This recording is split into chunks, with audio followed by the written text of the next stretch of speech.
pretend that makes sense. So that video I saw of SCP-096 tearing the Gartona Ban cast apart is factually incorrect. Okay, I managed to switch it up, and now I think everyone can see us now? Also, we're live. Yeah. We still on the starting soon screen, or are we like? No, I see us live. Oh wait, they can see us. Yeah, we are live. Oh shit. Yep. Okay, hello everyone. I've only got the stream up on my phone right now, so. It's all good. It's all good. The people love us. It's all right. Yeah, I was checking Discord in order to like spread around the fucking link, but like okay.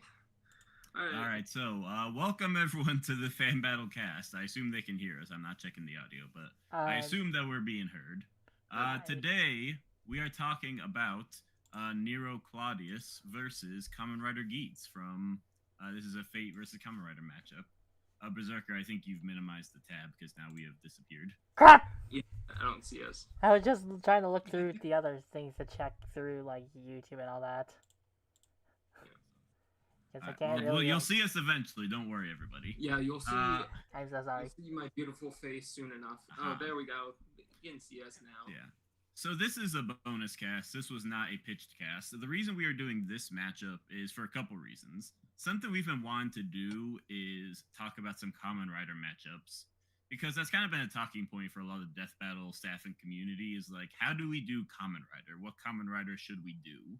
And this is the first of a couple of different Kamen Rider casts we'll do to just kind of talk about Kamen Rider, how you would approach the research, how you would approach the matchup, what matchups are good, what the characters are like in different Kamen Rider shows. Yeah, I think this is going to be a really fun time. This wasn't originally going to be our first Kamen Rider cast, but then Geats got into the island, so we were like, hey, and now's the time. So this is our first bonus Kamen Rider cast that we'll be doing a couple of. And this will be a fun cast. So today, with me, hosting the stream today, we have Next Berserker, the homie. Say hi.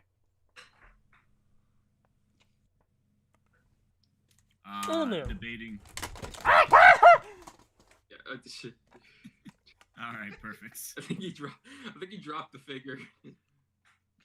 Oh no, he didn't. There you go. Okay. Isn't that Kamen Rider like Forze? Oh my god, God, it's decapitated! Oh wait, here's his head. Fun fact, Forze was actually written by one of the guys who made Gurren Lagann. Like, yeah, and Forze basically is Simon the Digger, except replace spiral energy with the power of friendship. That's pretty much it. Literally, his rider kick is he forms a drill on his leg and then just kicks you really hard with it. With a rocket-powered arm. Exactly. He's cool as shit. But that's not the point of this cast. Representing Kamen Rider Geats, we have, you know him, you love him, the Dark Lore Master. I'm Geatsing it right now. I'm Geatsing it. And joining us today, we always love to have him, representing Nero Claudius. We have B. Say hi. Wait, I'm not representing Nero, but... Oh, who's representing Nero? It's next. I was all wrong. I apologize. Representing Nero Claudius, we have Next Berserker. I'm just here on the jury and also just to shield this matchup because I made it and I really like it. It's a good matchup. It's a good matchup. Thank you. Yeah, you are Nero versus Geats' strongest soldier, so we had to get you on. Yeah, I'm the Nero versus Geats girl, so... All right, so I think we can just jump right in now. I think because we'll be having a lot of Kamen Rider casts, I kind of want to start with the Kamen Rider. So, Dark Lore Master, Next Berserker will set up your 60 seconds and tell us why Kamen Rider Geats is going to win. All right, so Kamen Rider Geats. He is the grand champion of the Desire Grand Prix 2,000 years running. He has so much experience with fighting, as well as being able to play around pretty much everything Nero has in our arsenal, as well as he's fought many people who are on par with or even stronger than Nero, and has defeated them and even styled on them in the past. So ultimately, I think that this is just going to go in the direction of Geats, because he just has everything he needs in order to be able to pull out the win. With his millennia of experience and plenty of unique abilities, as well as his ultimate desire deity powers, Nero is just fated to lose. Yeah. All right. Next Berserker, you are up to kind of explain what's going on with Nero Claudius.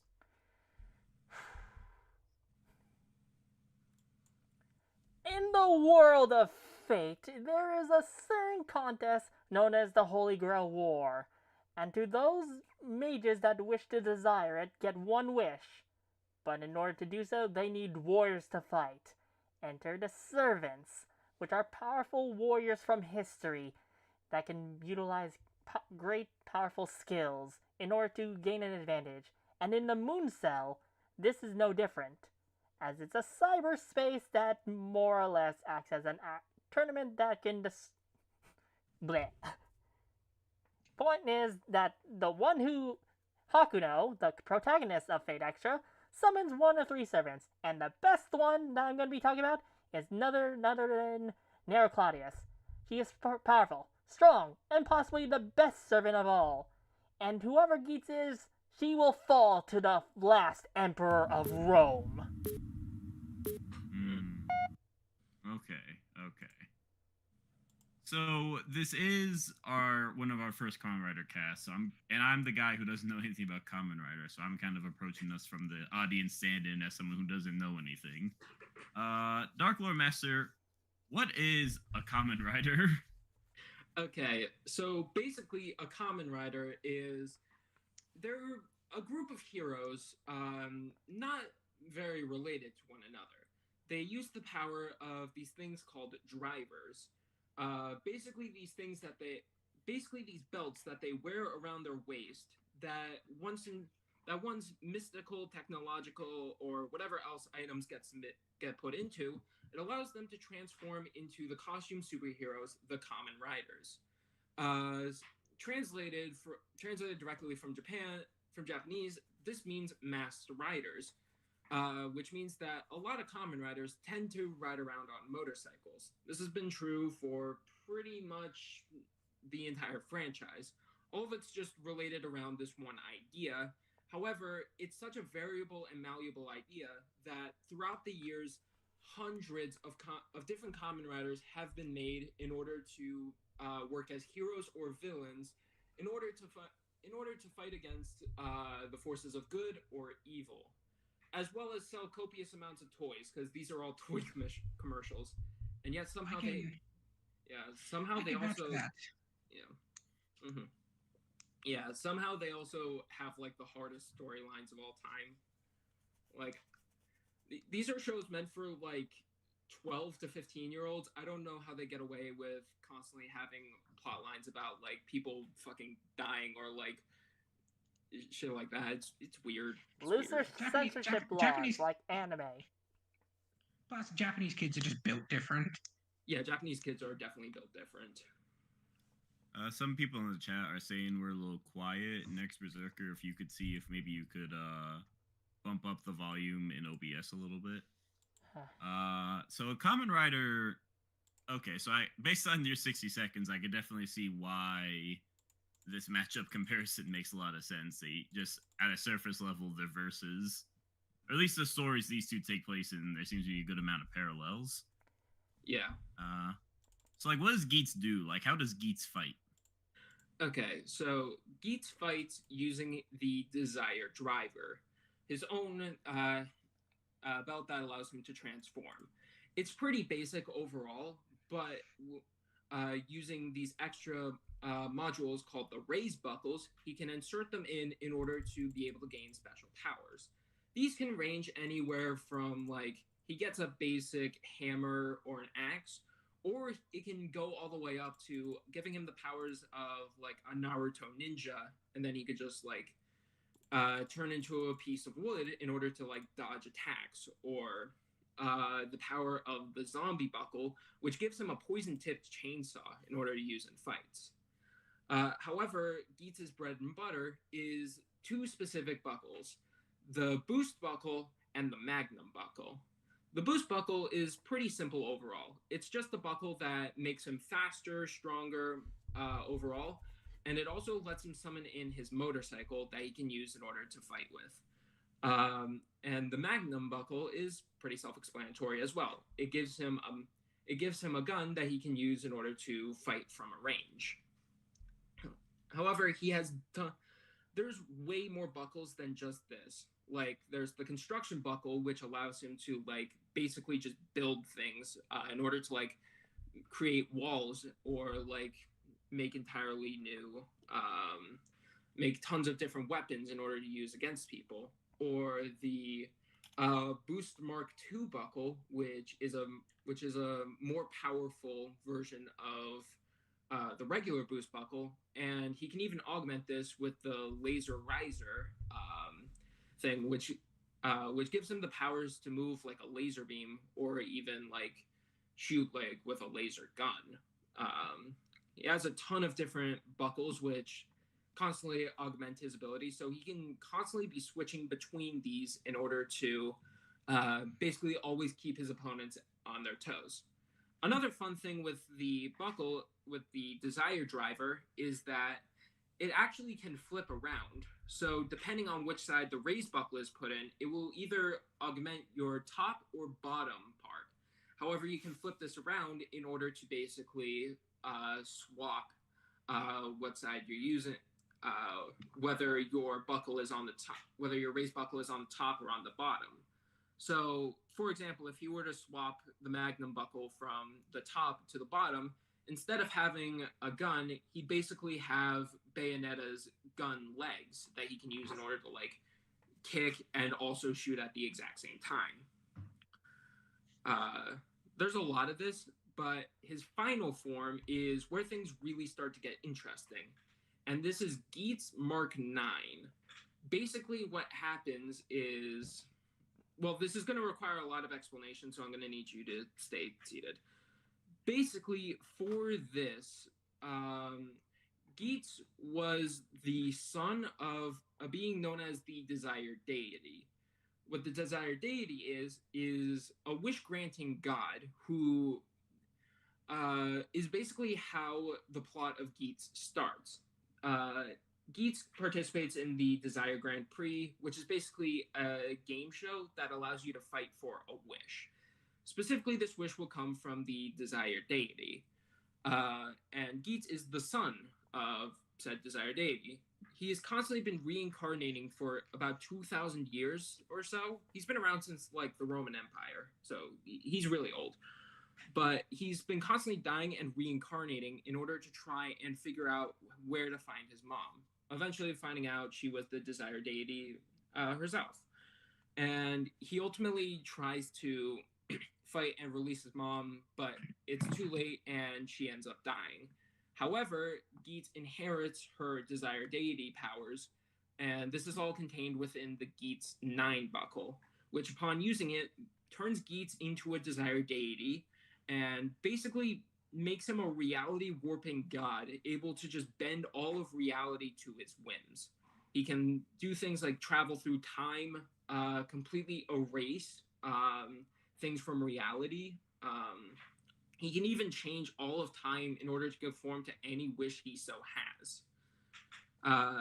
Geats is an incredibly powerful and dangerous foe, as well as the fact that he just constantly styles on every single person he fights against. Like, he cannot help but just, like there was one time he was fighting this, basically a god killer, and during the fight, he literally caught a couch, flipped it around, and then sat on the couch in a mocking pose, basically just telling the God Slayer he's not shit. Like, that is basically how Geats acts in, like, 99% of fights. He just does not give a shit and will style on you, because he knows he is better than you. That's pretty good. So based on what I've heard from the 60 seconds, it sounds like Geats basically has his version of the versus Holy Grail. Yeah, the Desire Grand Prix is pretty much the same as the Holy Grail War scene in Fate. That's actually one of the main connections with this fight. It's the fact that they're both, like, reincarnating warriors constantly fighting within death games in order to try and gain a wish, in order to undo a tragedy in their lives. Yeah. Someone in the chat was asking about the canonical revive mechanic in Kamen Rider Geats. Yeah, okay, so we will talk about Nero Claudius at some point. I'm just trying to get some information straight, by the way. Yeah, okay, I'm looking. Yeah, this is kind of weird, and it has been put under a lot of scrutiny as of late, whether or not, like, people can revive within Kamen Rider, like, immediately after death. I personally buy it, but I can see why some people don't. It's weird, to be fair. So you can, like, just, like, revive yourself? Do you need someone else to do it? No, you can revive yourself. Like, Geats has his own revive options, but, like, basically how this works is within some of the movies, it's said a few times that Kamen Riders can come back from the memories of the people. So this has allowed them. So from what I remember, from the ending of Den-O, an entire timeline got erased, but some people were able to survive because they were remembered. Or at least this is what I remember from reading an interview about the ending. I personally have not watched Den-O yet, so I can't confirm this. But also within the Build and Geo crossover movie, Build and Geo go into the real world in order to try and stop a villain named Another Kuga. And Another Kuga was able to erase Kamen Riders from fiction. Like, he destroyed Kamen Rider Kuga, which was the start of the Heisei era. In doing so, that erased every single Kamen Rider. And he specifically also got rid of the only guy who had a causality that was able to remember Kamen Riders. However, Kamen Riders were still able to return because the people remembered Kamen Rider. And this is even backed up in another one of the movies where the Kamen Riders got, like, grandfather paradoxed, if I remember correctly, but they were still able to come back, and the explanation was the people's memories form time, and so long as, like, time exists, then Kamen Riders will continue to exist. So how do they reappear? Do they just, like, pop out of nothing and, like, I'm back? Like, is that... Yeah, pretty much. Like, in one of the movies, like, All Riders versus Dai Shocker, I believe it was called, there was basically this battle royale between a ton of different Kamen Riders where, like, if you lost, you, like, straight up died. However, everyone was able to come back. Every single rider was able to come back after dying. And the explanation given was, like, so long as evil exists, Kamen Riders will never die. Like, this is kind of like a consistent thing throughout the franchise. And this is just, like, my own personal theory crafting. But I think this comes from a specific quote from Ishii Nomori, who, like, Ishii, yeah, the guy who created Kamen Rider. And a famous quote from him is, "So long as an era needs it, a Kamen Rider will arise." And I attribute that to, like, film writers seeing that, and they take it literally to where so long as evil exists, then Kamen Riders will continue to exist to fight against that evil. Although it's debatable whether or not the Reira era riders get this kind of immortality, because within a few of these examples, it specifically mentioned that it's Heisei riders who are able to come back. So I am not 100% certain if Geats would have this, but there's certainly a debate to be made that Geats can just come back if he were to die. I've also got to ask, like, since you mentioned that one of the movies was the erasure was coming from erasing Cougars for Heisei Rider, what about, like, the ones that came before that, like the Showa Riders? We don't. Actually, King J Gamer has a question that I think could lead us back into Nero. Like, don't servants have the exact same thing by being summoned to battle to battle an evil threat that would kill the world? Well, I mean, like, I mean, yeah, technically, but like I'd attribute that to more like the world itself. Like from how I've heard it described, it's more so like the world itself summoning them in order to fight against like great foes. Like I can't remember the guy's name, but like Goetia? Goetia? Yeah, that whatever that guy. He like if it's a threat to the world itself, then the world can summon servants in order to continue, in order to fight against this, in order to save the world. However, for Kamen Rider, but like it's debatable whether or not this would work for Geats, because Geats himself is not an evil being. He is specifically a like kind god. That is the ending of Geats. It has him becoming a kind god who specifically would fight against the destruction of the world itself, and he does this multiple times. So if Nero were to like die against Geats, then like she could be resummoned in order to like fight against other foes, but like she would not be summoned in order to continue fighting Geats, if you get what I'm saying. Yeah. I fear we've kind of gotten into the deep end a little bit. So yeah, I wanted to start off small, but like I think this whole conversation came from me asking how he fights, and you're like, yeah, it did. I just no. I do have one question about Geats. Yeah, we got to talk about Nero now. I've been yapping about Geats. Before I talk about Nero, I want to ask this question. I've actually seen a little bit of how the flipping mechanic works, but I have a question. Does its head come out of its crotch or his butt?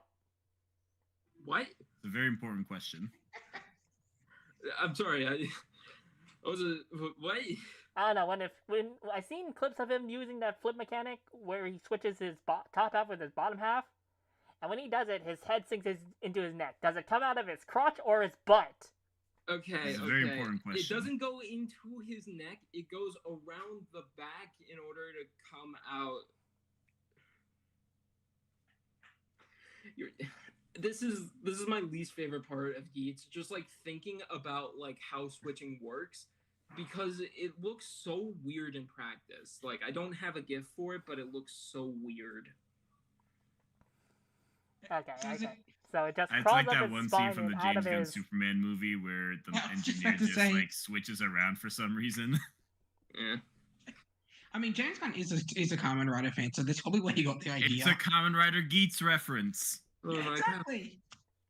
James makes sense you now. clever bastard. So, next Berserker, you've been very patient. You can talk about whatever you want to talk about, or if you have any questions. Okay. Just so you know that I realize since I'm here on hosting, I can't really open a lot of my other documents, so I am mostly improving at the moment. So, sorry, but at the same time, wish me luck. If you open them, like they're separate tabs in your internet browser.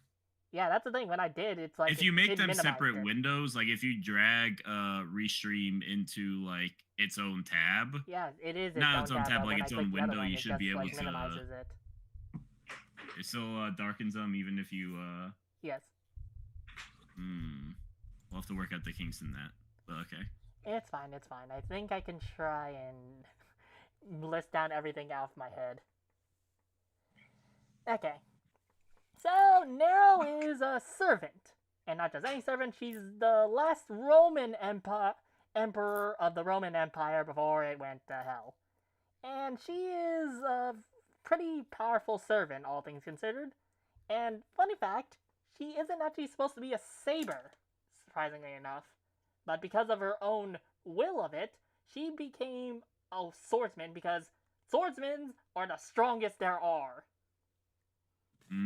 This can be related to some of her skills, though, because Nero has, well, 3 abilities as a servant that are pretty busted in their own way. First, let's go into her bread and butter, Imperial Privilege. Imperial Privilege is, well, it's, you know how when you were, like, in playground and you played, like, Fight Pretend? And there's that one person that says, I have every power? It's kinda like that. Simply put, if Nero wills it to be, she can basically get any power she wants. So if she wants to be a skilled car driver, she gets it. If she wants to be good at a sword, she gets it. She can even get... And, well... Okay. Yeah. Where is it? Interesting. And she can also... Not only that, if she wills it as well, she can more or less also gain martial arts on the par of high-skilled servants like Li Shuwen, a martial artist in history who is said to be able to insta-kill his opponents. And she was able to tank those attacks for a period of time before she collapsed. I'm immediately thinking of Neo from the Matrix just downloading whatever fighting skills he wants.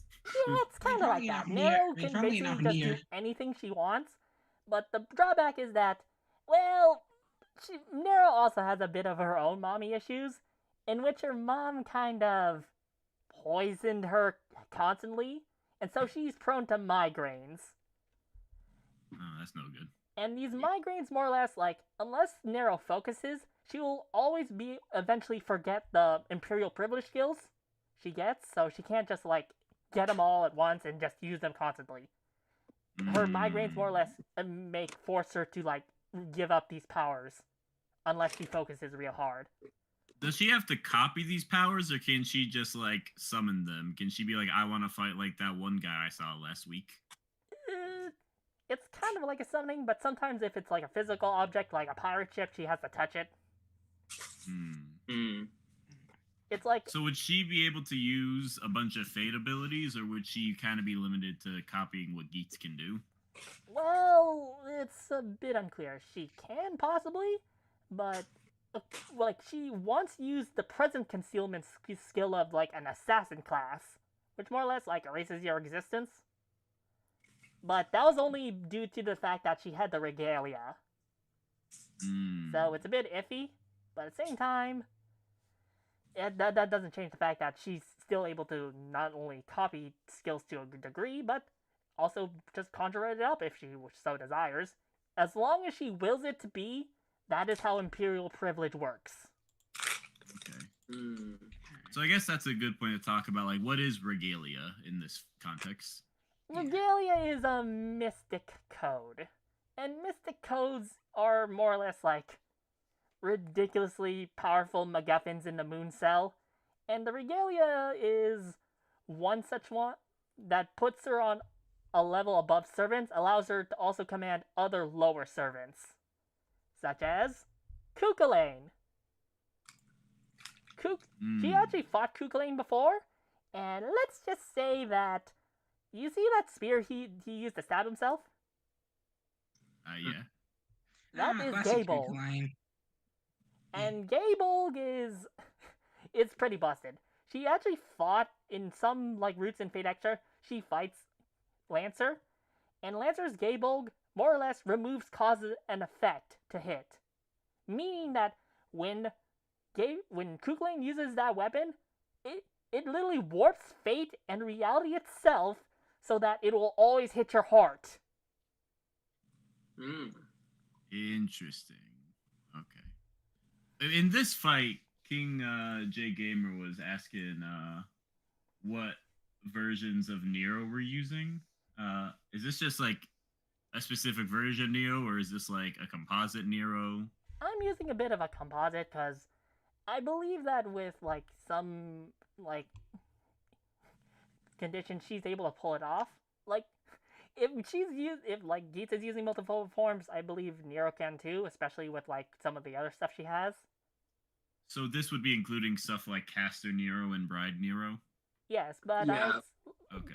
But I'm going to like, talk also about like to balance this out a bit, Geats will be getting like every single every single raised buckle seen throughout Geats that is like reasonable for him to have. So like he wouldn't get stuff like Keiwa's Bujin sword because that's like specifically for him alone, but like he gets stuff like the zombie or beat or fantasy raised buckles. Yeah. So with Nero, they would have like all the regalia they've ever had for this fight? Yeah, like okay. Mooncrux, Mystic Code, Venus. I'm also including Swimsuit. I didn't really get much on Bride because I couldn't really find much of a difference. Yeah, Bride basically is just Nero. Honestly, Yeah, okay. I think I'll just showcase one form right now. Mostly the Swimsuit version. Fate is the only franchise where like donning a swimsuit is seen as a different form. Yeah. Yeah. Nero's swimsuit form is a caster, and that more or less translates into laser cannons. And these Okay. aren't just laser cannons, these are pipe organs. To explain things more clearly, Nero's Noble Phantasm, which I will get into deeper later, it more or less uses her music on our enemies. Because, well, Nero is a good, I would like to say, pretty interesting singer, because her voice can cause internal damage upon hearing it. It's like, you see these two go over here? There's like, just hearing their voice causes internal bleeding. It's like, oh god. So was this Nero's WinCon?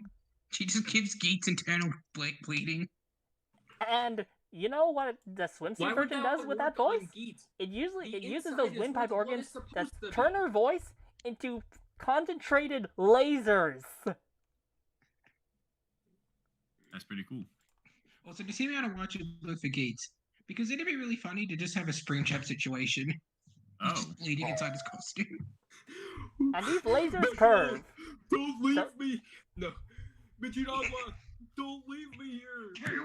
Don't leave me here! And fun fact, in another, like, in Fate Grand Order, Kuglain was grabbing mandrakes. And he was more... And you know how mandrakes are said to, like, once you hear them scream, you die? He was pulling them so fast, and he was more concerned about Nero's voice killing him than the mandrakes. That's a feat. That's pretty good voice feats. Alright, so that's a feat or an anti-feat. Let me get into, like, the other abilities, because, well, other than Imperial Privilege, she has another ability called Thrice Setting Sun. Basically, in Legend, once she was about at her death, Nero had her throat slit, but 3 days later she opened her eyes. And in Fate, this more or less was translated into, more or less, Nero can die 3 times in a row and will always be able to come back so long as she activates the skill beforehand. So... Is that instant or is that, like, in 3 days? No, instant. Okay. So I was gonna say, if it takes 3 days, I think the fight would be over by that point. No. The 3 days more or less translates into 3 lives. Nero can more or less die 3 times before she's dead permanently. Spend 3 days aura farming, so... As seen here in like the Fate Extra anime, she was more or less shot with a poison arrow in the heart, and she was able to come back. It's like, So I have extra lives. I'll admit, I've been doing my best to keep up with everything. We've received a lot of information, so I'm trying to kind of summarize it in my brain so far. Kamen Rider Geats has basically every kind of weapon you can imagine with his different buckles, and also wish powers in his final form. And time manipulation. And time manipulation, and can maybe revive endlessly via the memory of himself. Nero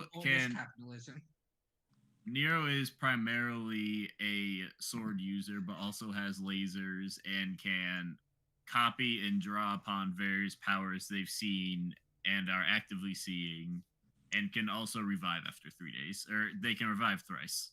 Yes. Thrice Setting Sun lets her revive 3 times in a row.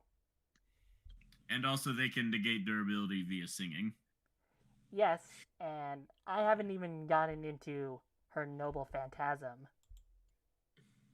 What is this Noble Phantasm? Allow me to show you the greatness of the Emperor. I'm so excited for this. I love this. Yeah.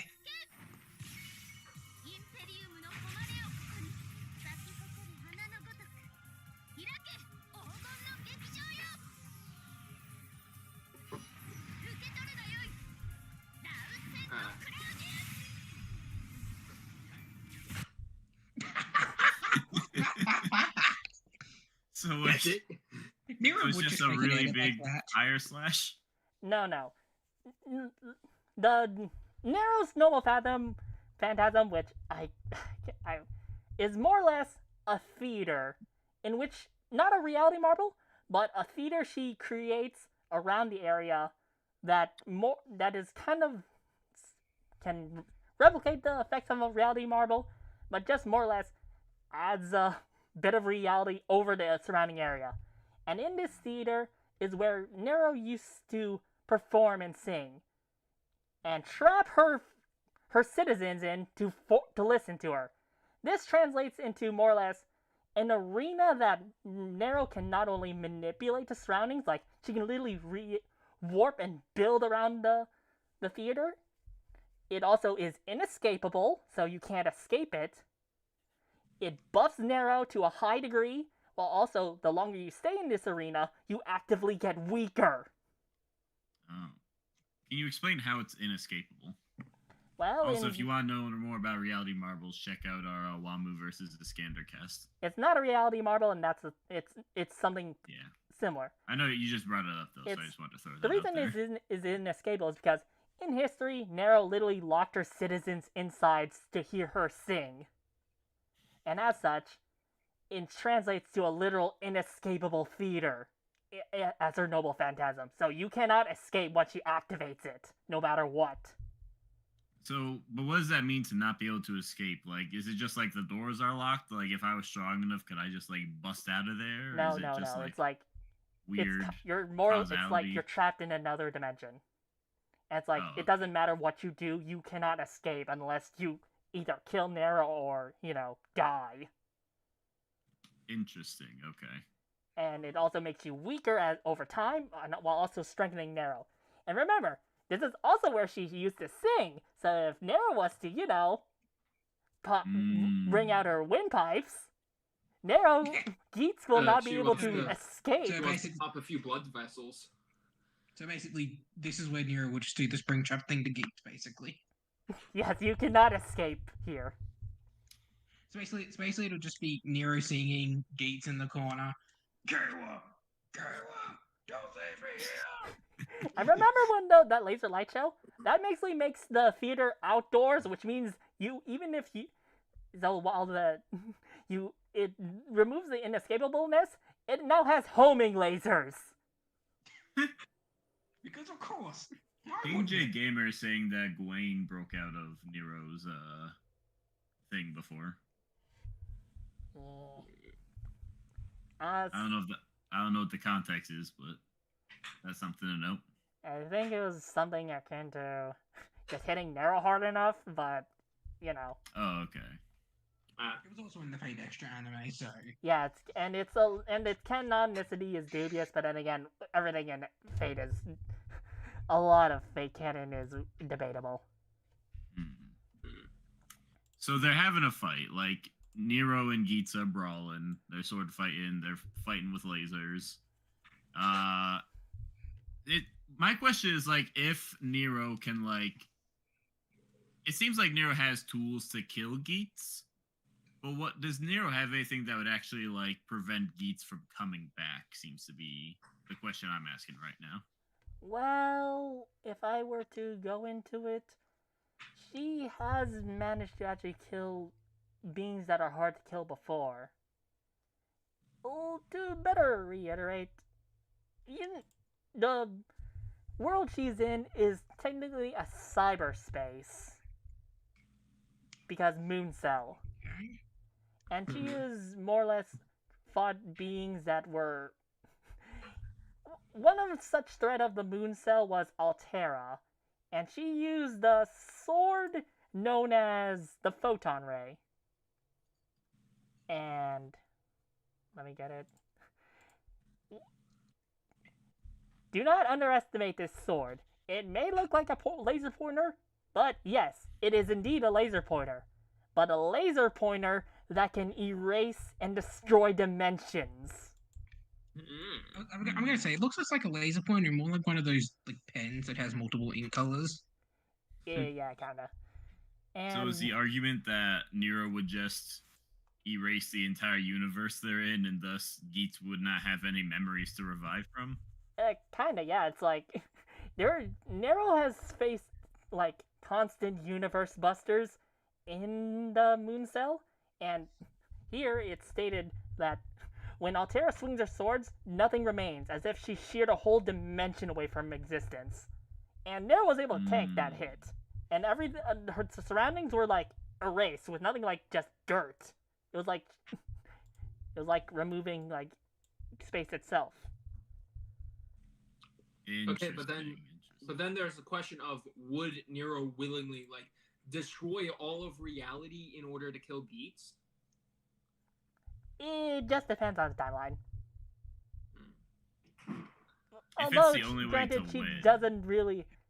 Although, granted, she has a different power that deals with it, but the photon ray, well, you know what the laser pointer actually does? It summons What does it do? Mars, and Like summoning the Mars planet or is the like god? basically summoning the gods.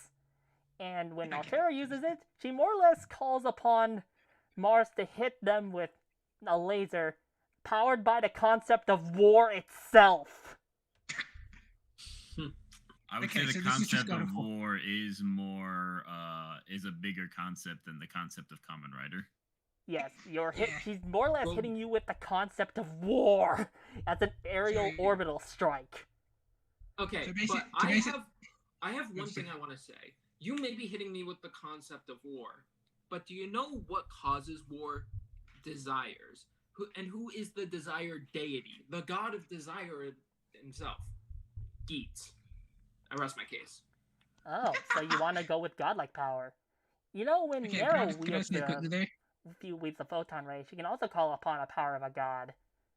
But Hmm. not the god of war, since it's a little too brass. Nah, it will be the god of beauty herself.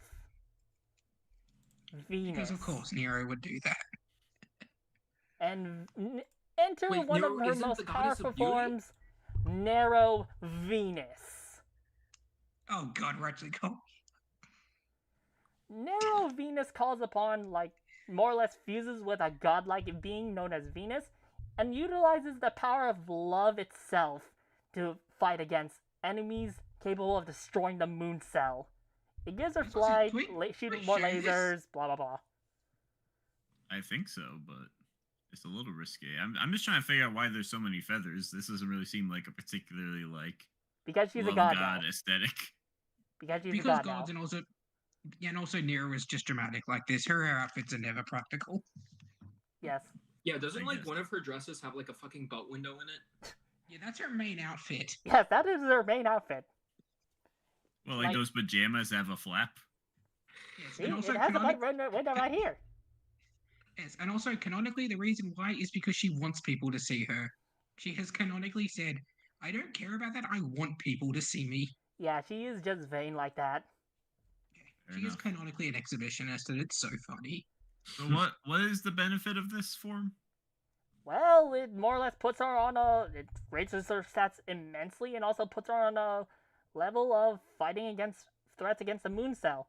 And to reiterate on how strong the moon cell is, the moon cell has defenses that are apparently eighth dimensional. Wait, wasn't eighth dimensional a mistranslation and it's actually sixth dimensional? I was just looking through something, so it could be not. Who knows? I'm gonna leave eighth dimensional with a grain of salt. Fair enough, but at the same time, the moon cell itself is like a cyberspace that has a actual universe inside it at minimum. King J Gamer brought up an interesting question in regards to Kamen Rider Geats having the ability to revive from a timeline. Apparently, there's a version of Nero who can eat timelines. Draco can apparently eat timelines. I don't think Draco's that standard. Is Draco non-standard? From what I heard, yeah. Yeah. Well, For some reason, I would say so. I would say yeah, because it's very different. yeah. All right, then never mind. Oh, also, Table said the guy who said it the guy who said the eighth dimensional thing was a mistranslation was also mistranslating themselves on purpose. Yeah. It was a whole Yeah, thing. Ow. So yeah, the I've heard about this. 8-dimensional Like, stuff apparently, is valid. So yeah, apparently the guy who did it didn't even know Japanese. It just had like a vendetta against the Fate series or something. Huh. That's what I heard. So. Interesting. So the 8-dimensional is back on the menu. Alright, I mean, like, for this matchup, like, stats, they're basically equal across the board, so, like, it doesn't matter. What are their stats anyway? Well, you know, there are other, how I mentioned there are threats on the Moon Cell. There is one such threat known as BB, who was able to merge with the Moon Cell. And the Moon Cell is, when you're fighting BB, you more or less fight the Moon Cell itself. And the Moon Cell is capable of just scanning the whole entire Fate universe, which is kind of crazy. For finite feet, this would put it at around 168.94 unvigentillions times the speed of light, or 66 zeros, or 506.817 dual vigentillion times the speed of light, which is 69 zeros. Nice! But if you want something even crazier, apparently... Just give me a sec. Is it going to be the feet? Well, let's just say that... Well, I hope it's turned out, but apparently, when the Moon Cell not only just scans all the universe, it scans it in both past, present, and future all at the same time, and so it's able to process all three different points of time simultaneously, meaning that time has no meaning, and basically it's immeasurable speed. Or would you say it's umu measurable? Umu measurable, yes. The only speed feat Nero can accept. Fair enough. I'm not gonna lie, Nero would like to devastate just time ball herself if she was a Vestibator. Yeah. Wait. I will say though, Geats has his own immeasurable stuff in order to match. Like, here's a quote from specifically the one of his forms. One of his forms has something known as the Transcend Visor, and what it does is and this is a direct quote: the dimensional stabilizer. It constantly monitors each part of the body, and if a problem is detected, it immediately generates a correction program, and processes it appropriately to maintain a safe state of transformation. The system greatly reduces the unimaginable load on players when maximum output is generated, including the phenomena of a time difference between the player and reality caused by super acceleration when boost time is activated. So whenever Geats is moving in boost time, he basically moves so fast he disconnects from the time of the universe itself in order to start attacking. And people have reacted to this in the past. So, like, this is pretty blatantly immeasurable. That's pretty fast. Yeah. So, yes, so but are you immeasurable plus? Even. Okay, Nero Claudius. Yes, well, I'm going to put up two arguments that of more some immeasurable speeds. There's a servant in Fate known as Edmund Dantes, and he has an ability that more or less lets him move so fast that he more or less escapes time itself. And you know what his agility stat is? C. Oh. Nero's agility stat is A. So is the argument that, like, Nero would be more immeasurable than Geats via just, like, a lot of upscaling? Yes, but there's also another thing. Her swimsuit form also has a different variation of Imperial Privilege called Rampaging Privilege. And it's a skill that, and I quote, derived from the past anecdote where she rode a chariot during the Olympic Games. It could be called a utilization of her past experience, and it's a skill that promises her first place no matter what happens. No matter how fast you are, I will always be faster.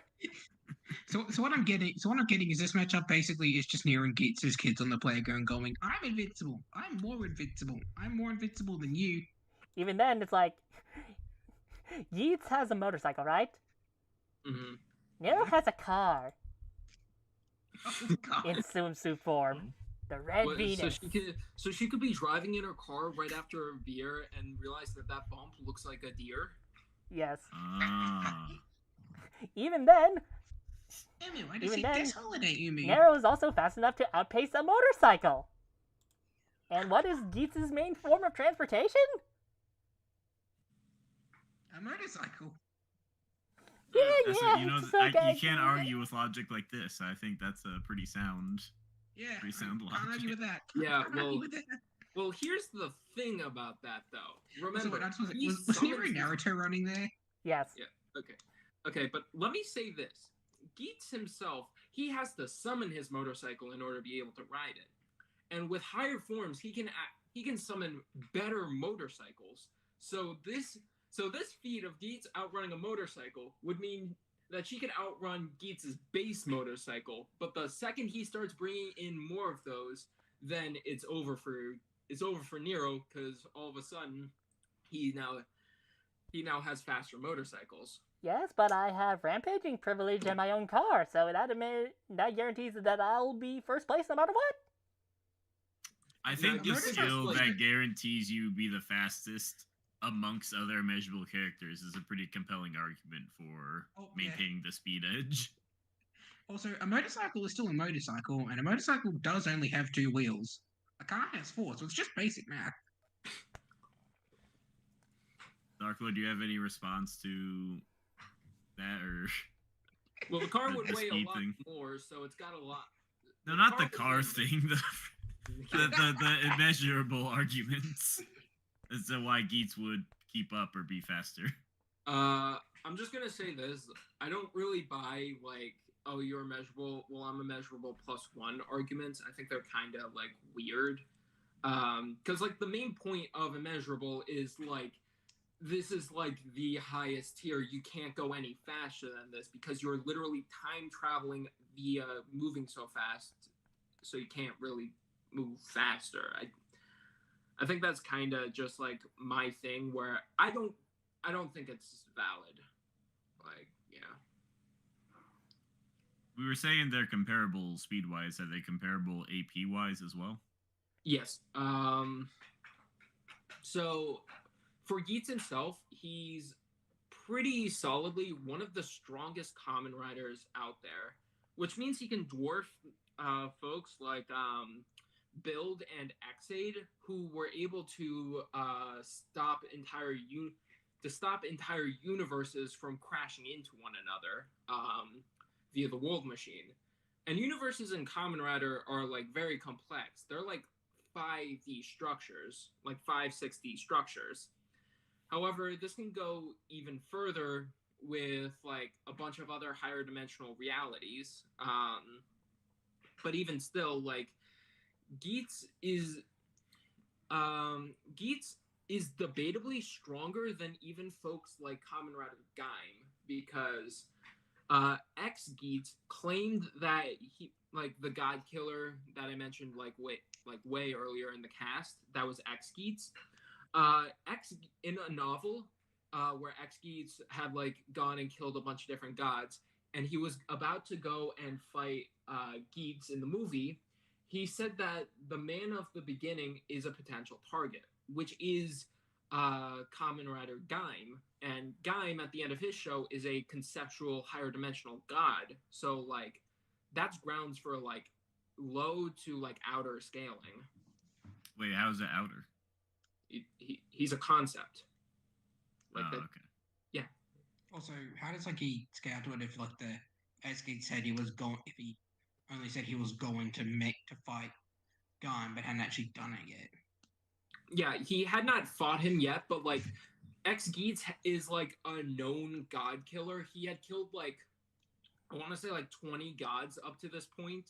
So like, if he says that he could kill a god, then I trust that he is telling the truth. Okay then. Does Nero have any answer to potential outer scaling? Yeah, the moon cell is kind of ridiculous. And that in itself, more or less, like, BB is strong. And to more or less, like, fight against her, Nero had to access the Mystic Code. And the Mystic Code is... Let me see if I said it. The Mystic Code is like the origin of a servant, and by reaching this origin, you could more or less. Is this the right image? Let me check. Yeah, you can more or less match against other. Wait, no, this is not the right one. Wait, no, it is. She can more or less match against like savior class servants like the Buddha and Kiara Sesyoin. And this puts them on a deity of universal scale and power that can shape reality itself. And I mean, shaping the universe is cool, Yeah. Okay, this is also a little bit of a weaker feat, but I wanted to share it anyway. Kiara is also pretty strong, Here we go. and she once did this to planet Earth. Here we go. What the Yes, this is exactly what it looks like. Whoa. Yeah. More or less, It's a good thing we're not getting paid to do this. So only Sherman's suffering. Basically, Kiara shoved the Earth into who knows where, and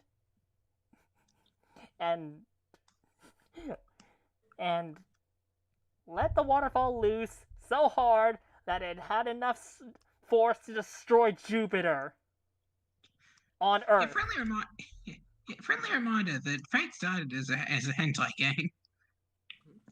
And Yeah. fun fact about Earth, it's a weird thing, because the Earth is literally shaped by human consciousness. Like, before Francis Drake circumnavigated the world, the Earth was literally flat. I knew it. Then how do you circumnavigate it? Well, when Francis Drake circumnavigated it, it literally altered reality so the Earth was now round. But did Sir Francis Drake believe it Yes. was? Yes. So he just okay. I was gonna say, because if it was flat, then he would never have gone around in the first place. It was originally flat, but because she believed in it hard enough, she literally warped reality. So she was wrong at first, but she just believed hard enough to make it correct. Yes, that is literally how that's stuff in Fate works. In Fate. And that's not going into like the last belts, the moon cell, and I already mentioned how ridiculous the moon cell scaling is. Saber Venus itself was able to actually go up against something that was able to even equalize the moon cell. And remember, AD is debatable, but it is still on the table. It's more or less like Saber Venus calls upon mana from a higher plane of existence to destroy gods. Interesting.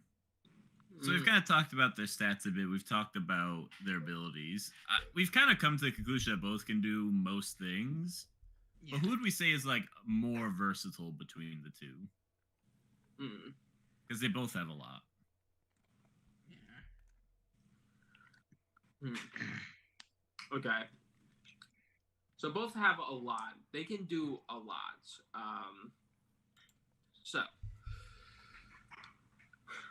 Yeah. I'm currently trying to figure out. I'm trying to think about exactly like how these powers would interact. But yeah, I will say this though: if things ever start looking bad for Geats, he does have the ability just to like travel throughout time in order to basically just like rewind the fight back to a point and then just make different decisions. So he can constantly like meta game Nero in order to basically draw the fight into a place that's more beneficial to him. So without Nero even knowing. Yeah.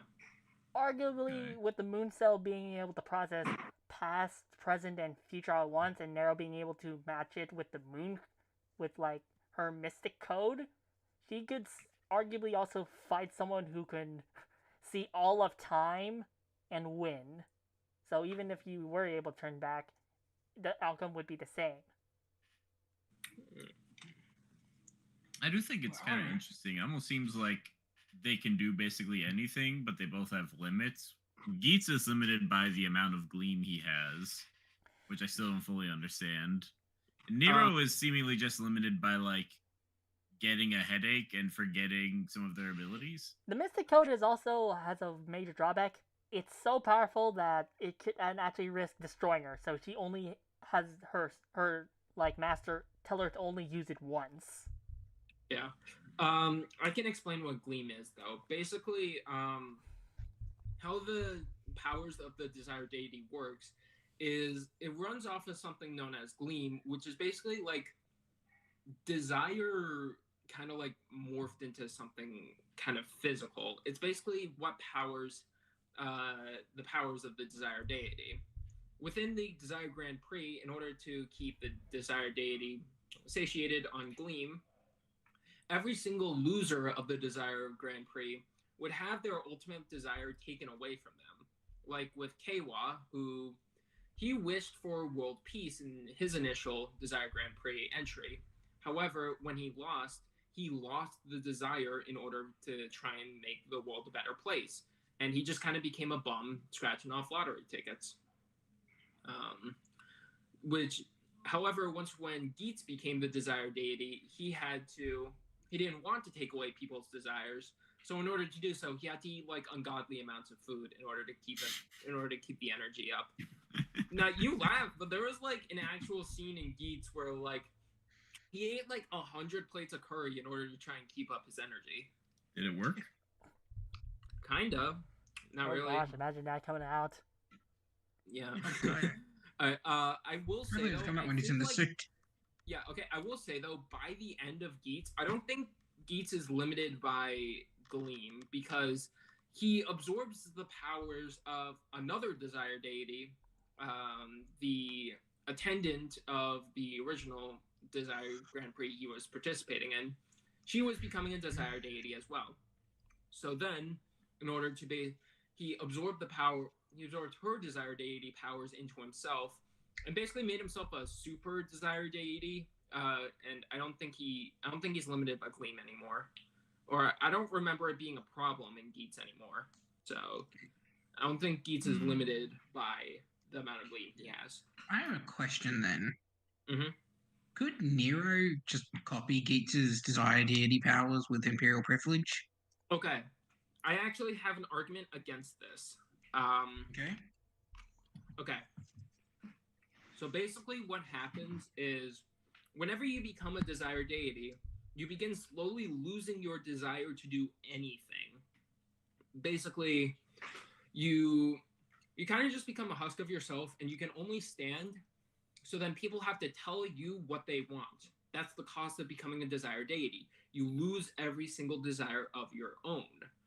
So if Nero were to copy this and become a Desire Deity, she would lose every single desire to fight, to eat, to do anything. So if she stole Geats' Desire Deity powers, she'd be screwing herself over because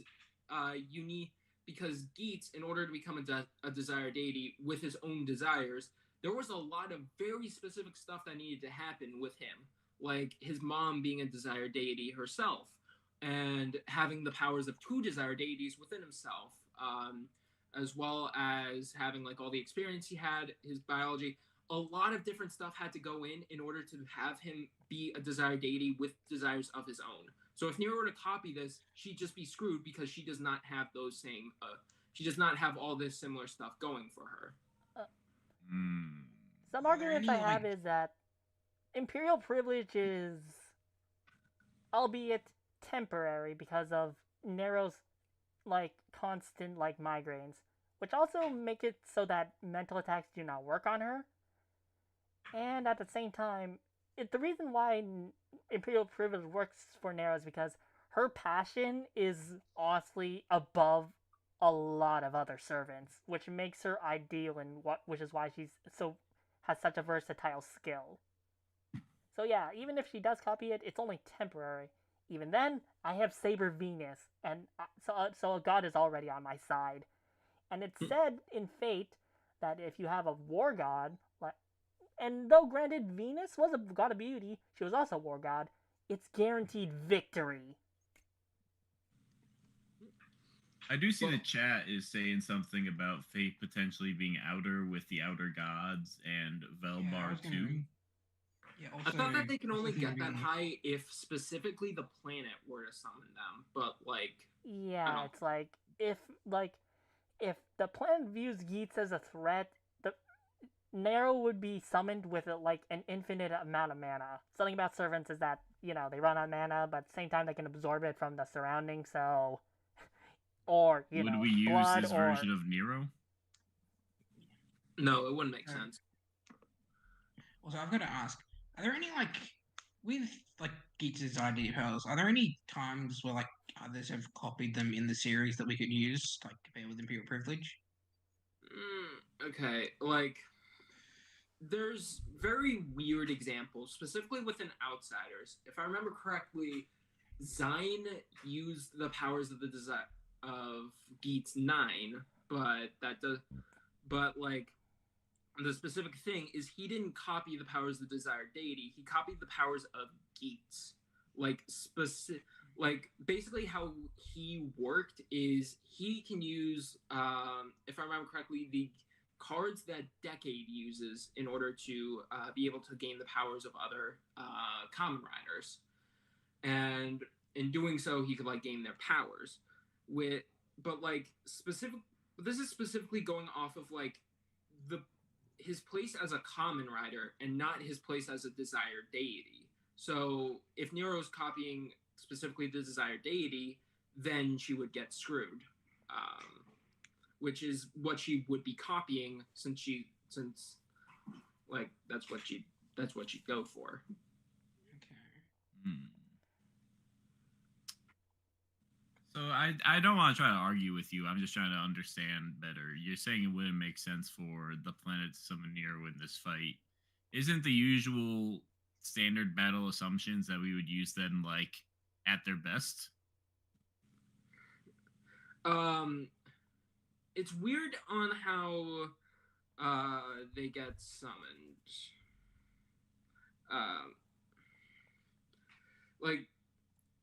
Throughout Fate, a lot of different servants get summoned by other people. So you don't really depending on who summons them, that kind of varies on what class they are, or a bunch of other stuff like strength. So I think for this fight, you use the heroic summon for Nero, which is basically Nero gets pretty much all of her abilities throughout her forms, but she would not get summoned by the planet. I think how you could say this is the Desire Grand Prix and the Holy Grail War decided to team up for a round of both in order to try and find who gets the ultimate wish. And Geats and Nero are the finalists of this, and then they fight. So are we including Hakuno into this then? Since B, you are the B. You got any? If Hakuno gets yeah, I would say the best way to handle it would be with Nero, use her as at her best with Full Before the Moon Soul, as that she gets to bust the mana thing, but also there is an actually way you can include Hakuno that would lead to another debate. Yeah. This is probably one of the few fights where you can reasonably give them support, kind of like how State vs. Sam did it, because both of them do have the supporters, with Nero having her master Hakuno, but then Geats has Zid, who is different from the guy I mentioned in Outsiders earlier, just for the people listening. There's also another argument in which the Regalia also lets Nero command other servants, like Kukulane, which, if I remember, has that gay bulg that can literally alter reality, so that's guaranteed to hit you no matter what. And that's not counting the other servants on her team, like Archer. But yeah, just for like the thing with Hakuno, I would say you could do a really cool thing of having Hakuno like occasionally chime in with like supports and buffs for Nero, but also have Zin occasionally drop in new raise buckles and such for Geats. Which only leads to the question: who do you guys? I want you to who would be the better support in your opinion, guys? The Hakuno or Zin? Also, what are Hakuno and Zim? I feel like we haven't established that Oh, yeah. really. Hakuno basically- is Saber's master in Fate Extra. They can be a boy or girl, depending on what you choose. Basically in Fate, heroic spirits like Nero and that are basically ghosts of legendary figures from history that are summoned by mages. It's basically Basically, think of it as- Pokemon. Yeah, basically think of it like Pokemon or a stand from JoJo, except way cooler because they're anime girls and also people like King Arthur, Emperor Nero, Gilgamesh, etc. Yep. Okay, and who's the other guy? Zine is the sponsor for Geats within the Desire Grand Prix. He's basically just a rich boy who really likes Geats and likes rooting for him. But his arc was ultimately learning about more about his own emotions through watching Geats. Eventually becoming a good guy. But like It's another cool comparison between them, like another cool connection of them. yeah. But basically Zine can pay money in order to give buckles to Geats mid fight in order to basically try and give him better strategies in order to do different stuff. Like for example, if Geats is in a rough spot, then Zine can pay in order to give him the a ninja buckle or something in order to be able to start avoiding Nero's attacks better with teleportation and such. But can't Geats already do basically everything because they have reality warping? Well, yeah, this would be before he gets into Geats 9 territory. I don't think that these two would provide too much in the fight, because it'd be they can give support or give strategies or be able to help guide them into a better location, but ultimately I do not think that this is gonna alter the debate too much. Yeah, the way I handled it in the fight script I did for this matchup was basically having them occasionally chime in, probably commentary on the fight, and then once or twice each of them would give Hakuno would give a buff or two to Nero to, or Zin wouldn't once or twice send a raise buckle down to help Geats out at a point. Yes. Yeah. It also helps the fight evolve over time. In base, there's they're just getting other stuff, and then we'll eventually pull out the godlike stuff. Yeah, which they can access on their own without the help from Nero. Zine is how Geats accesses his Boost Mark II laser vision form, which could definitely be a really cool thing. Because if you have the fight take place in a massive arena, then you could have Geats use the Boost Mark II buckle, and then he starts getting tired until Zine throws in his laser gun thing, and then Geats gets the laser Mark II, and then he can start fighting better. And then Nero will activate theater, and that will be the penultimate area for the fight. Yeah, that's how I did in my fight script. Yeah. This is just me trying to figure out how this matchup kind of works and how Kamen Rider Geats works as a whole. But once he gets the reality warping ability at the end, does any of his other abilities really matter anymore? Not really. No. Yeah. All right, just is there anything else you want to cover debate-wise, or are we in final argument territory? I'm trying to think. Is there anything else worth mentioning? Actually, I've got one thing I want to bring up. Yeah. So, with the versatility argument, both don't pretty much do anything, but with Nero's Imperial Privilege, would she kind of be playing catch up, responding to Geats' stuff and copying it? So, who'd have the edge there? Kind of, would at it the be same Nero? time, it's Nero also has her own skills to compensate, so... Yeah. Well, she can use like Imperial privilege to more or less. It's definitely reactionary, but at the same time, it's like because of Imperial privilege's adaptability, I like to think that no matter like what Geats come up with, Nero will be able to create a counter for it. Yeah. It's like, okay, like off the bat, Geats, like basically off the bat, Geats will probably be more versatile with all the raised buckles, but like Imperial privilege would eventually like outshine the raised buckles in terms of versatility, basically. Yeah, it's like your ninja How buckle so? won't really do much because Nero can actually sense servants with presence concealment. Because she's Yeah. used to trying to getting assassinated, so like Yeah. your stealth will not do anything. Yeah, I'm not saying like Geats would be able to win before he goes Geats 9. That's not my point. Yeah. I'm saying like I think my main argument is like once when Geats 9 gets brought out, Nero doesn't have any solid ways to counter it or even like steal the powers of it. Before eventually she just like lose all desire to fight or just like lose to the form outright. I Yeah, don't I was. really think I need the Desire God because I already have a god on my side, aka Saber Venus, which means I already imbue myself with a god. Okay, Yeah, but I you're was. looking at a god, and Geats has fought like multiple gods and god killers and styles on all of them. So has So, Nero, like, and did I mention Altera, aka Atilda Hun, is actually an alien god that literally represents the destruction of everything, and what she the was fuck able goes to on in fight Fate? it and kill it I in mean, some it's timelines. it's fate.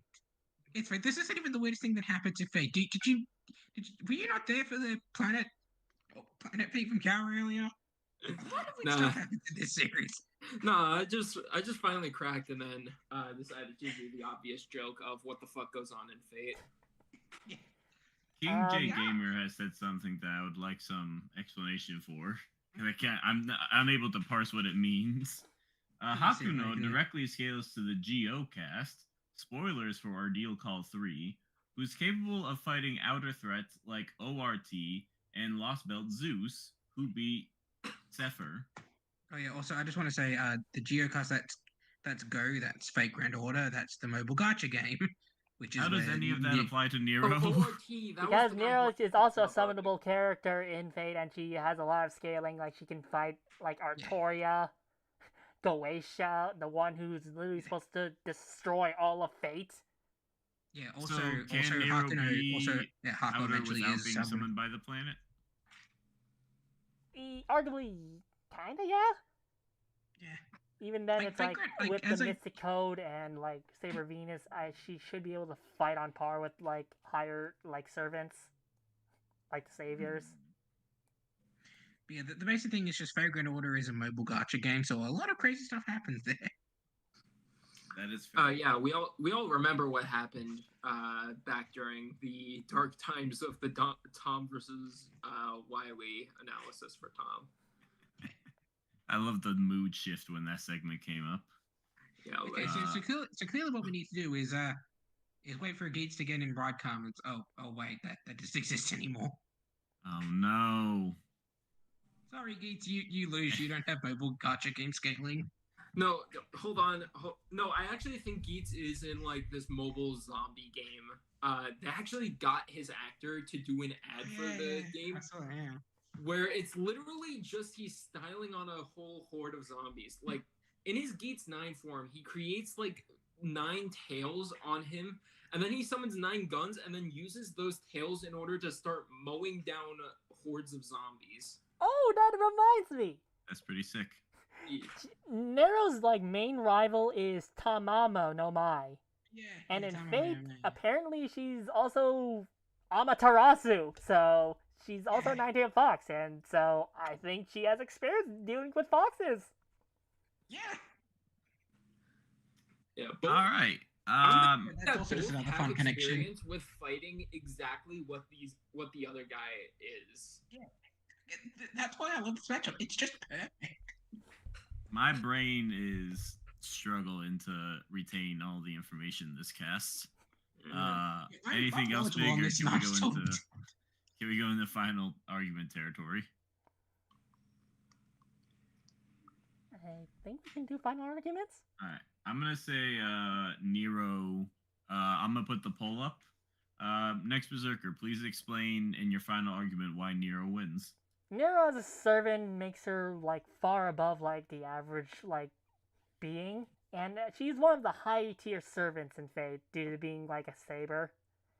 And not to mention the fact that she has higher god forms that puts her on a level that can fight potentially 8th dimensional beings, something which I recall Geats can only fight like 4 or 6 dimensional.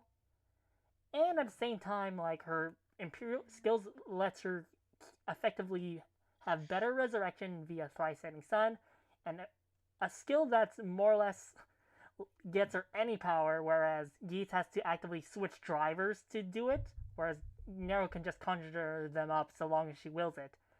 And her theater, if not only traps Geats, but she can shape the theater itself, and Geats will actively get weaker. So even if he gets his like god forms and all that, he will slowly get weaker over time so long as Nero has it.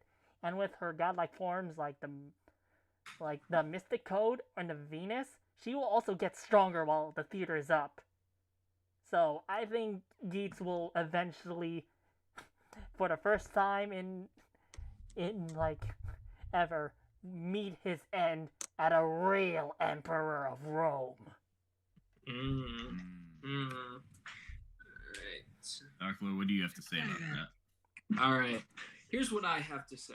I think Geats has everything he needs to take down Nero. Nero has a lot she can do, but I'm not hearing anything that can take down the Desire Deity itself. If she tried to copy the powers, she'd just lose. If she tried to fight against it, she'd lose. She'd lose.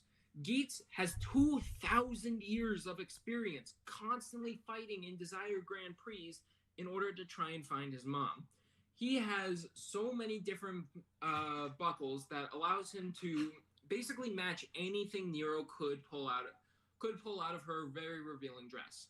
And there's also the fact that Geats constantly fights with god killers or people on par with the best of what Fate has, like with Geats, who claims he could take down Gaim, and Geats is able to style on this guy. He even fought Doom Geats, another Desire Deity, and he was able to win. So he has experience with fighting gods. He has experience with every single thing Nero can pull out, and he knows exactly what he can do. The Noble Phantasm and Golden Theater, that's definitely going to be a tough thing to take down, but Geats' own reality warping could likely just take out the theater, just remove it. Or he could just go back in time in order to make it so he doesn't fall into the theater. Or just if the fight ever starts looking like it's going not his way, he could just go back in time and undo it. He also has the ability to Desire Deities can wish people back from the dead. It's happened before. Geats himself even died one time and he got wished back because of Desire Deity. And as the Desire Deity, if he thinks he's going to die, he could just wish, I wish I'm revived in a minute, die, and then just come back. He has plenty of different ways to guarantee he is constantly coming back until eventually Nero just runs out of lives, and ultimately the sun will set on the Emperor of Flowers, of the Emperor of Roses. It's certainly a hard-fought battle. Nero is definitely one of, if not the most dangerous foes that Geats has ever fought against. However, in the end, there's only one way that this fight can end. Geats' desire would win out, and in the end, Nero is just fated to lose. And that's the last thing you can trust from me. What? No, that's not trust class. That's it. That sounds like a reference I don't understand. Yeah, the Trust intro Last. song for Geats is Trust Last. Yeah. It's a really good song, by the way. I'd highly recommend listening to it. Yeah, I know. I've been listening to it nonstop since the tournament opened up. Yeah, it's so good. Kamen Rider's opening to just great in general. So I'm trying to think of who I think wins from what I've heard today. I think stat wise, there's arguments for them being like physically comparable to each other. I think the stuff on Nero seems a bit more uncertain, but it's possible they're at a similar level. But it kind of seems to me that the Kamen Rider Outerversal stuff is a bit more blatant and requires less kind of chain scaling logic. But I think from what I've seen, both are at a similar level. Speed wise, I think Nero is more immeasurable, however that works. It's really just playground rules. I think Nero has the better playground immeasurable logic for being faster. Well, there's other immeasurable feats in Kamen Rider that Geats would scale to. I just didn't want to go like, X8, he could move in a time stop while in base, and that scales to Build, who scales to Geo, who scales to. I didn't want to go on like a massive scaling chain. And Geats' own immeasurable feat is like fine enough, so I just figured I'd use that and not bring up chain scaling. I just think that like having ability that's like in a room full of immeasurable characters, you're the fastest is pretty blatant, but that's just the logic I was getting. It's really just, you may be immeasurable, but I'm more immeasurable. I don't buy upscaling immeasurable thing, okay? I think that's dumb and stupid. But that's what happens in the series. Yes, and I think Nero could literally do that if she wants. Okay, if you want me to go into this Geats' immeasurable feat came from like the Boost Mark II laser form or something. And that form gets like blitzed like multiple times by higher powers. And Geats 9 is like easily the strongest and fastest form he has. So he has upscaling immeasurable. Fine. You beat Alright, so Geats has upscaling for immeasurable, but Nero has an ability that says, I win the speed contests. So even if like on paper, Geats would be like 10 times faster, however that works, and both are immeasurable. Nero has the ability that says like, but I'm faster though. Like it's not so much like Nero has better scaling. She just has a I'm the fastest character ability. Wait, do we know how fast this upscaling is? Because it could just be like, yeah, I'm 0.1% faster. Like that's not gonna make a difference. The ability doesn't say I'm a little bit faster. The ability says I win. Also, 0.1 of immeasurable is still just immeasurable plus 1. That's still better than immeasurable. Dark Lord, I still think you win. I just think Nero takes the speed category. Wait, I won? What? Alright. Anyway, I think that to make a long story short, because we got on topic of speed for a while, I think that Geats' ability to just revive endlessly, Nero doesn't have a super good counter to. Even if I think Nero takes a good amount of categories, I think like their general like resistances and ability to negate resistances are better, and I think like their versatility seems a bit more fleshed out. I still think that just the nature of Kamen Rider immortality would be like, even if there is a way for Nero to win, I think it would be a very specific way that they'd have to figure out how to do that. Whereas I feel like Geats could just like kill him 3 times, and that might seem to do the job. So I think I am gonna give it to Geats. Okay. And I try to give him one advantage, and you jump down my throat about it. I'm sorry. I don't like it. Okay, but I will say this. I find it funny that, like, your thing is Nero could win, but she has to do, like, that one meme where it's, like, jumping through a bunch of hoops and then eventually on a jetpack. Well, Geats is just, like, he kills her 3 times. That is something Nero would actually do. She is, and I quote, killed a lion naked because she wanted to. Granted, I think it might be a bit of a Nero victory, but I think it is a bit of a win for Geats. Also, I just want to point out, when Nero told that story, she made sure to specify, I did it naked. Again, she is very fucking shameless. It's hilarious. B, from this conversation you've heard, who do you think wins? All the gooners and goonettes in the audience. Hear it now. Nero is one to be. Is gooner specifically a male term? I didn't know that. I don't know. I like saying gooners and goonettes. All right then. Can I give my thoughts now? Yeah. Yeah.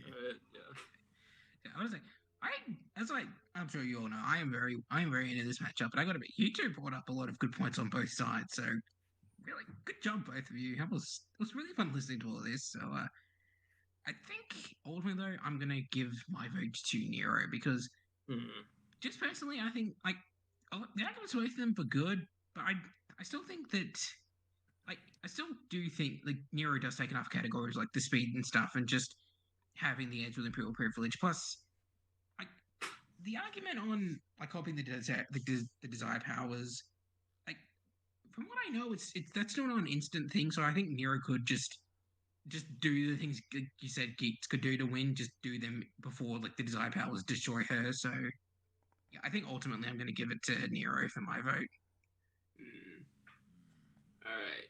All right. With that, we will end the poll, and with 67%, Geats has won. Another win for my repertoire. To anyone who does not know either franchise very well, you might be able to predict why this initially was was not our first idea for the Kamen Rider introduction cast. Yeah. I think in general, when I eventually make the playlist, once we have a couple of Kamen Rider casts under our belt, I'll put this one lower in the playlist, even if it came out first. Yeah, just in like order of start here and do these casts later.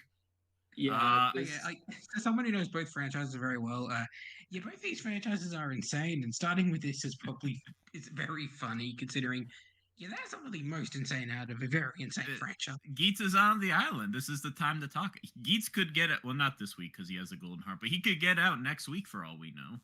So we gotta talk about him now. As Team Boomstick, it's like I'm rooting for Geats, but at the same time, I'm kind of like sticking with the red guys. Speaking of which, she fought well.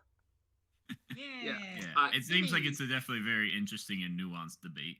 Yeah, there's a lot going in. This is like easily both like most debatable matchup. You can go into so many different things and ways and directions with this matchup in order to try and like figure out who does truly win. I think that like the episode would probably like be even more complicated than this call already was, trying to figure out who this would be. Yeah, like the greatest hero you never heard of 28 is saying that Omazeo would be fun to hear. Funny you say that. Eventually, we would like to do Omazeo versus Lord Draken as a cast, but that might be like the finale of all Kamen Rider casts, because that one's going to be... Have fun with that. Yeah, we have a lot of Kamen Rider matchups confirmed for the upcoming Kamen Rider season. I hope you guys sit in and enjoy, because I'm going to be debating for a lot of those, and it's going to be interesting trying to figure out individual feats for both, so that I'm not just talking about the same like build and X-Aid stop the universe from collapsing in on itself thing.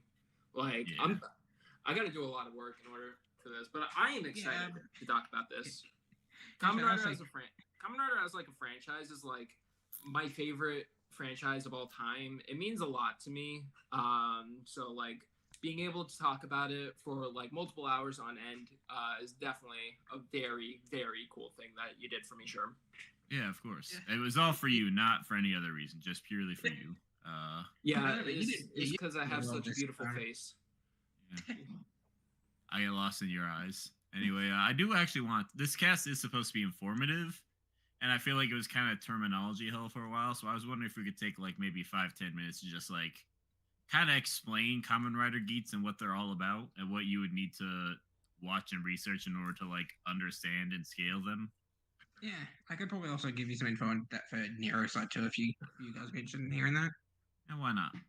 Yeah. Like, what is Kamen Rider Geats? Like, explain it. If I didn't know Goku, explain it like you were explaining Goku. Like, what are they about? How do they fight? What do they like? What's their story? What's their character? All right. So the plot of Kamen Rider Geats is pretty much from the future. These guys started interdimensional game show called the Desire Grand Prix. The winner of each, they go back in time and gather up a bunch of random people in order to have them fight as Kamen Riders in order to try and gain a wish from someone known as the Desire Deity. So and this has been going on for at the very least 2,000 years. So it is similar to the Holy Grail War, where it's a bunch of Kamen Yeah. Riders fighting each other. Yeah, Yes. that's actually a big part of it because of the whole connection of futuristic death games. Basically, that's a big part of this whole matchup. Yeah, the Moon Souls Okay. actually create. What? No, I'll say that for later. Mm-hmm. Yeah. So we are currently watching the latest Desire Grand Prix, where Kamen Rider Geats is one of the main contestants. And he just won a wish. And in his wish, he wished to become the most well-known actor / famous guy on the planet. Literally naming himself the star of the star of the stars. Yeah, and he is You very can tell this insistent man on has that. an ego on him. Yeah. Yeah. But basically, a while ago in his first DGP appearance, he wished that for every subsequent DGP he plays in, he'll continue to get invites so long as he keeps winning. And so he keeps playing in order to try and find his mother, who left him, and he just wants answers from her. So throughout Geats, you watch as he meets the few other Kamen Riders who are playing in the DGP in order to try and gain wishes of their own. And the basics of it is you're just watching these guys constantly fight through games and melodrama in order to try and gain wishes.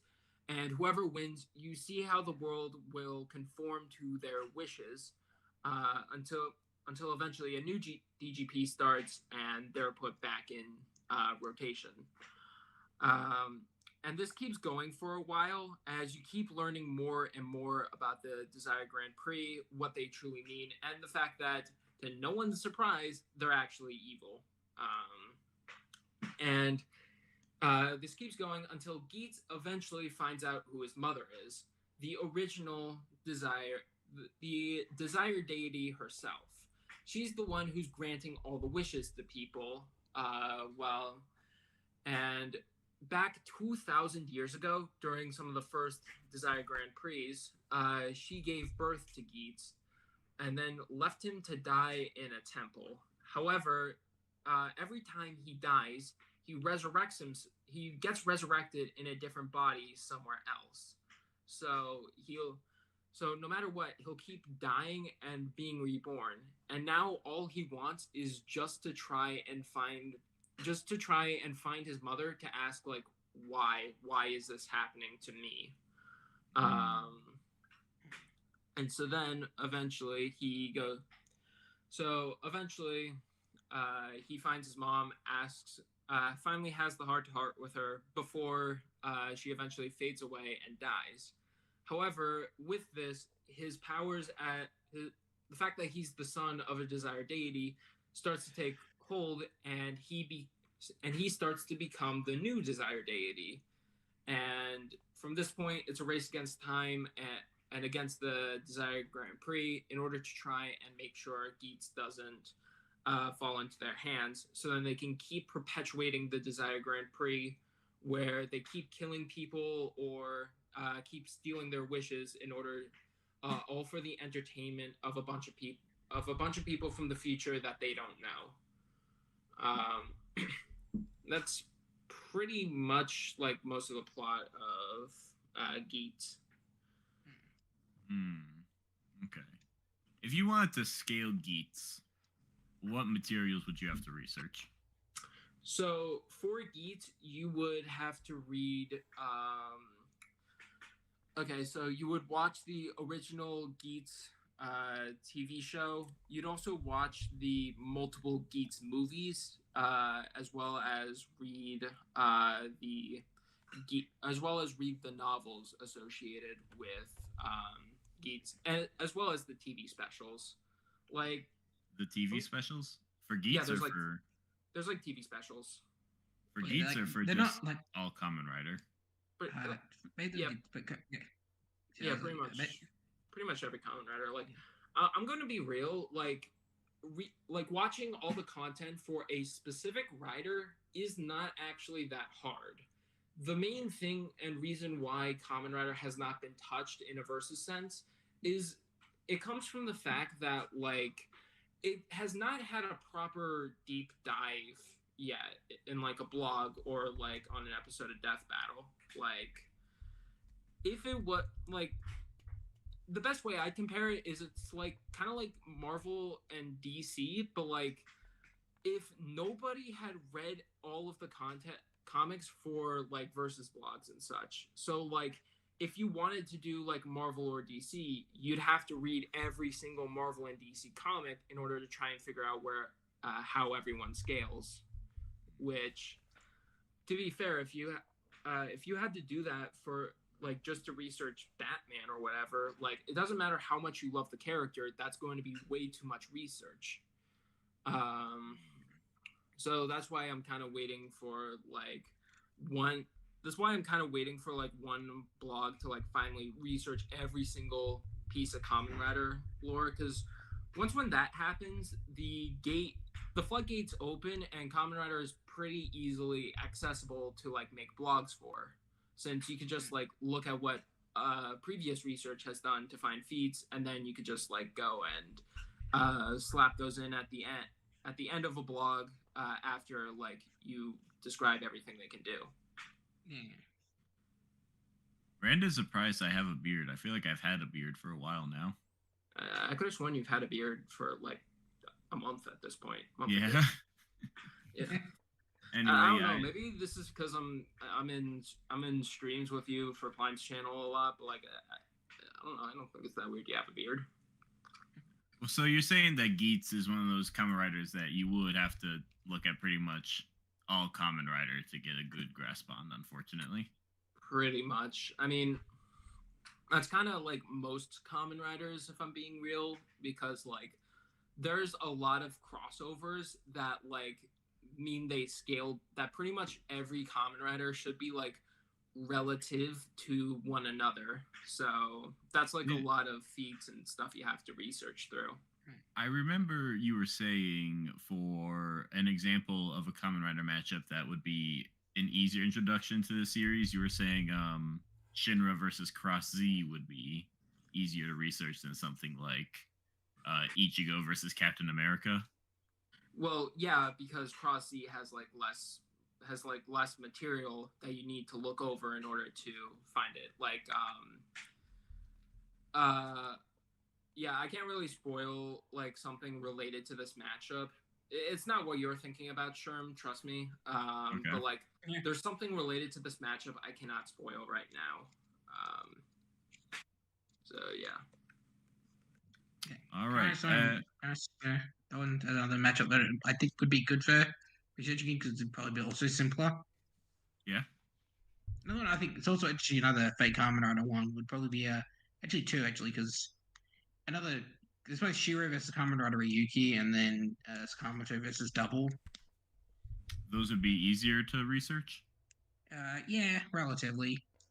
Like with them, they don't really have that many crossovers. Like, although with Double, there's kind of the potential floodgates of researching this crossover with Decade and then having to do all the Decade stuff. But yeah. So Shiro versus who was you? Shiro versus Ryuki is an example of one that might be easier to research. Yeah, Ryuki doesn't have that much stuff. Like, funnily enough, one of the major things I think of for Ryuki actually is a crossover with Geats. Yeah. I actually find it funny because like Shiro isn't he like a major player in Fate? Yeah, he's the main protagonist of the original Fate Stay Night visual novel. Honestly, so, like, I feel like Archer that, has more staying power than him because he's also in Fate Extra and other source material. Shiro is kind of just... So, yeah, Shiro, like, for Shiro, the main thing you have to do is just the original Fate Stay Night visual novel and then its sequel, Hollow Eater Axiom, which, like, that's just 2 visual novels. That's not that hard. We do have a Shiro matchup cast coming up at some point, so hey, cool. Cover that eventually. I think he's fighting Noctis from Final Fantasy. Yeah, it's Noctis. That was the pitch. So you said you wanted to kind of takes a touch on Nero a little bit. Yeah. Okay. So basically, for Fate, it has several sub-series, and each of sub-series usually has its own unique, like, poster character. Like for the original Fate Stay Night, the poster one is Artoria, and Nero is the poster character for Fate Extra.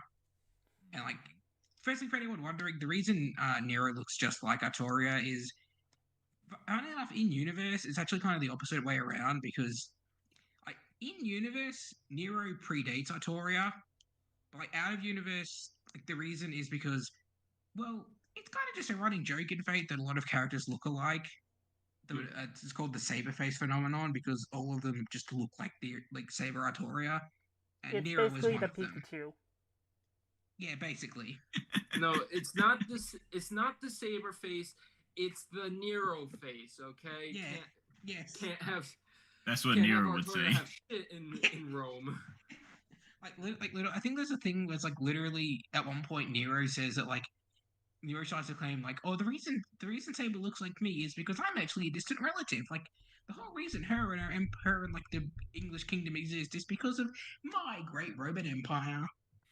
She's literally that egotistical. She's like, yeah, the only reason Artoria exists is because I was hot shit.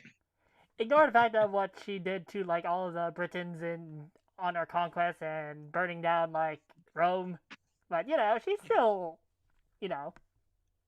Also, don't ask her what she did to anyone who liked Christianity. Like that's just a thing. We don't have to talk about that. Moving right along. But yeah, basically, Nero is a heroic spirit reincarnation of Rome's fifth emperor, Nero Claudius. She is eventually, after her death, she is recorded in the Throne of Heroes, which is like an extra dimensional thing that records all of history's greatest figures. Luckily, and I want to say before anyone asks, luckily it has a stopping point that's like before the 1900s. So yeah, luckily we don't have to deal with that. Oh boy. To be more exact, I think it's the World Wars because I think there's also a servant of Anastasia, and let's not forget that they also ignored the rules with the Voyager. Yeah. Also, that also must be. Yeah. So the Voyager is actually her spirit version of a space probe, the Voyager space probe. Also, that does actually just remind me of another one that kind of breaks the rules. It's also it has a like very minor like one scene appearance in the Fate Extra anime, where it's revealed that I think it's like I think it's like Neil Armstrong is a servant in Fate Extra. That's the thing because the thing in Fate Extra is it takes place kind of in the future. Basically, it takes place in a future version, like an alternate future, basically that diverges from the main timeline. But basically, Earth kind of got fucked over in the 1970s, and ever since then, things have been going downhill. So humanity decided to just abandon Earth and live in a digital world. That was apparently created by ancient aliens thousands of years ago. Yes, and they decided to. Yes, that's a thing, by the way. In Fate, the moon is, depending on what way you look at it, the moon is either an ancient alien supercomputer, a god, or an evil vampire. Well, that brings up the question: what type is this moon? Depends. It fucking depends. The moon is very complicated, so we just don't talk about it. Apparently, Arsuid was also a servant, so... So Arquid, the funny vampire, the human version of Nekoark, she is a servant in both Fate Grand Order and, importantly, Fate Extra. Fun fact, she's also the daughter of the moon, so, do with that information what you will. Daughter of the moon? Yes. The moon had a child, and it's the funny vampire Nekoark's human form. I think I've read My Little Pony fan fictions with that as the title. Yeah. Okay, that is not where I thought this conversation was going to go. Back to Nero. So, yeah, Nero is eventually summoned into the Moonsail's Holy Grail War by unremarkable nobody Hakuno Kishinami. The two of them go and fight through the Holy Grail War, and over the time they become closer and closer to each other as time goes on, eventually falling in love, basically. And Nero basically what she wanted to wish for, what she was competing in the Holy Grail War for, her deepest desire was to find a genuine love. Her entire life had been alone because no one was able to love her how she wanted. She'd always give out her love, but she was never able to understand why people couldn't reciprocate it, and never understood why people didn't understand her idea of love because, mommy issues. Ignore that. Okay, because she had a lot of mommy issues, and that led to her being very, very dysfunctional. Again, don't ask what she did to the Christians.